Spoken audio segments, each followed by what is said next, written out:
Eles, porém, ouvindo, se enfureceram e queriam matá-los. Mas, levantando-se no sinédrio um fariseu chamado Gamaliel, mestre da lei, acatado por todo o povo, mandou retirar os homens por um pouco. E lhes disse: Israelitas, atentai bem no que ides fazer a estes homens, porque antes destes dias se levantou Teudas, insinuando ser ele alguma coisa, ao qual se agregaram cerca de 400 homens, mas ele foi morto, e todos quantos lhes prestavam obediência se dispersaram e deram em nada. Depois desse, levantou-se Judas, o Galileu, nos dias do recenseamento, e levou muitos consigo. Também este pereceu, e todos quantos lhe obedeciam foram dispersos. Agora vos digo: dai de mão a estes homens, deixai-os, porque se este conselho ou esta obra vem de homens, perecerá. Mas se é de Deus, não podereis destruí-los, para que não sejais, porventura, achados lutando contra Deus. E concordaram com ele. Chamaram os apóstolos, aceitaram-nos e ordenaram-lhes que não falassem em nome de Jesus. Os soltaram. E eles se retiraram do sinédrio, regozijando-se por terem sido considerados dignos de sofrer afrontas por esse nome. Todos os dias no templo e de casa em casa não cessavam de ensinar e de pregar Jesus, o Cristo. Agora nós vamos para 1 Pedro.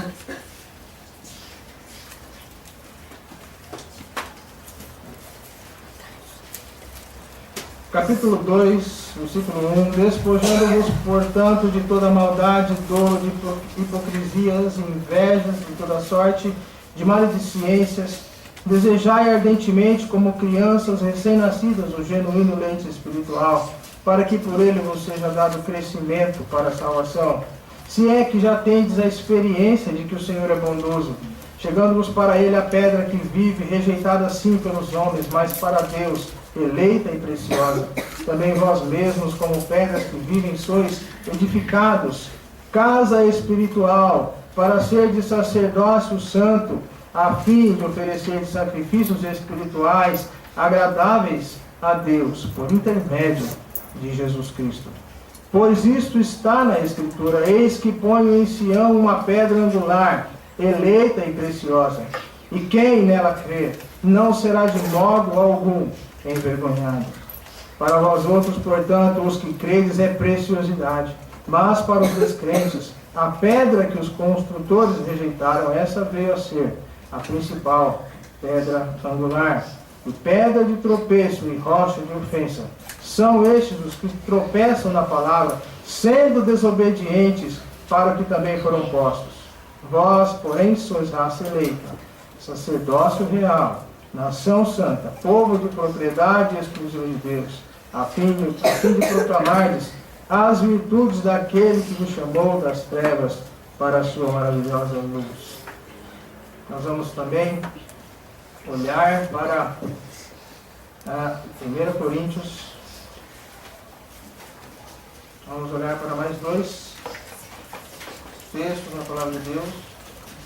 Mais um texto, mais um versículo, e essa será a nossa leitura para nosso crescimento espiritual nesta noite. Capítulo 12 de 1 Coríntios.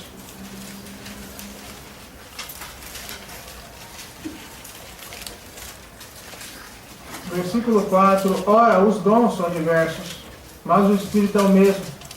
E também há diversidade nos serviços, mas o Senhor é o mesmo. E há diversidade nas realizações, mas o mesmo Deus é que opera tudo em todos.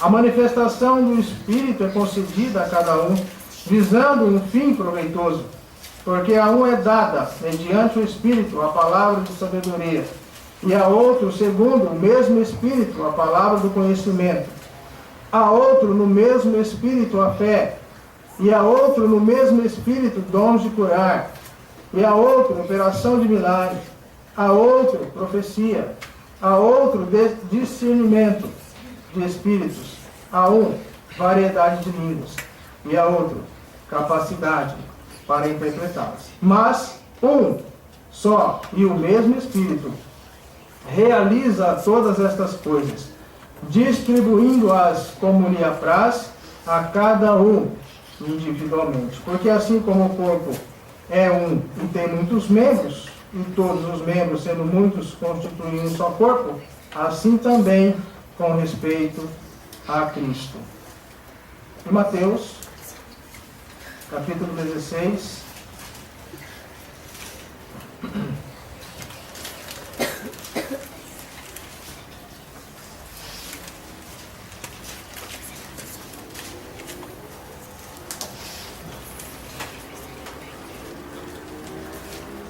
versículo 13.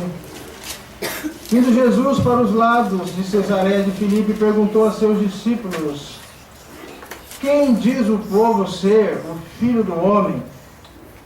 E eles responderam: uns dizem João Batista, outros Elias, e outros Jeremias, ou algum dos profetas. Mas vós, continuou ele, quem dizeis que eu sou? Respondendo Simão Pedro, disse: tu és o Cristo, o Filho do Deus vivo.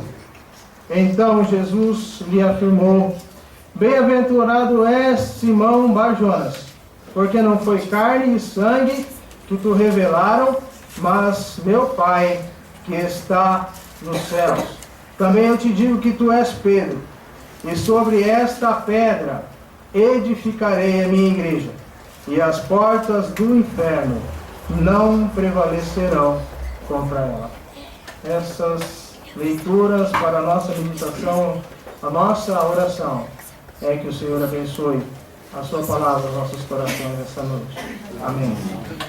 Da última vez que estivemos olhando para a palavra de Deus aqui com os irmãos, nós estávamos lá em Atos capítulo 5, considerando aquele acontecimento quando os fariseus, os saduceus, prenderam os discípulos do Senhor Jesus por inveja, porque eles estavam realizando muitos sinais, prodígios, muitos feitos diante do povo, curando, trazendo aquela região, trazendo aquelas pessoas, aquela comunidade, o poder que lhes foi dado através do Espírito Santo do Senhor Jesus Cristo. E enquanto aqueles apóstolos estavam atuando para a salvação, para testemunho do Senhor Jesus Cristo com as suas próprias vidas, eles foram tomados por aqueles líderes religiosos, por inveja, foram eles entregues às cadeias, foram entregues à prisão. E nós estávamos observando a maneira com que Deus agiu, enviando o seu anjo e livrando os seus discípulos da prisão, de maneira poderosa, de maneira tão peculiar do poder de Deus em trabalhar na vida dos seus servos e na sua obra. E o que nós consideramos diante de tudo isso foi que Deus está no controle das suas determinações, Deus está no controle da igreja, Deus está no controle da sua obra, e a obra de Deus, ela é infalível, e ela é permanente, ela é eterna. Então, ao olhar para aquele acontecimento, quando os discípulos foram presos por inveja, quando eles foram libertos do cárcere, colocados em liberdade, aqueles líderes religiosos não podiam explicar. Se destacou um dentre eles, e nós comentamos na ocasião sobre Gamaliel, que foi aquele que com palavras sábias pôde dizer no versículo 39.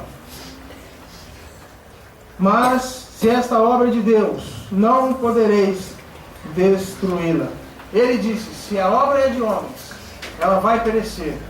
Mas se esta obra é de Deus, nada vocês vão poder fazer contra ela. E de fato, nós consideramos que Gamaliel estava corretamente, inteiramente certo com relação a isso. Porque ele pôde, de fato, com muita atenção que ele tinha nas coisas que estavam acontecendo, nas coisas espirituais, nas coisas que levavam para o olhar daquilo que Deus quer na vida do homem, ele pôde expressar e dizer para os seus compatriotas ali, os seus companheiros ali, ele disse, se esta obra vem de homens, ela vai perecer, mas se é de Deus, nada podeis fazer contra ela. E sabe, meus queridos irmãos, nós vamos continuar pensando nisso, nós vamos continuar olhando para isso, porque muitas vezes nós estamos nos esquecendo que a obra que nós pertencemos não é nossa, que nós não somos capazes de realizar absolutamente nada, senão na dependência inteira do Senhor. Se não dependemos dele totalmente, não temos em nós capacidade, não temos em nós poder de realizar, se não for da vontade do Senhor. De fato, o Senhor nunca precisou de homens. Ele nunca necessitou da força humana, da sabedoria humana, que de fato não é nada. Nunca precisou das justiças humanas, que de fato não somos também justos de maneira alguma. Mas Deus nos ama, e por isso Ele nos quer junto dele. Ele não precisa de cada um de nós, mas Ele nos ama.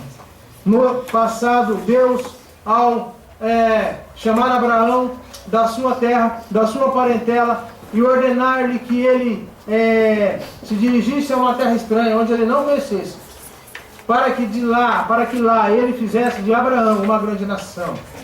Deus o fez para demonstrar o seu amor. E quando já o povo feito, o povo formado, milhões e milhões de homens e mulheres, um povo numeroso, Deus estava no comando. Deus estava dirigindo o seu povo. O tirou da escravidão com o braço forte, livrando do poder opressor do Egito, né? E livrando de todas as formas de perigo no deserto, atravessando o mar a pés secos. Deus no controle. E por toda a história bíblica, Deus está mostrando como fazer e como controlar.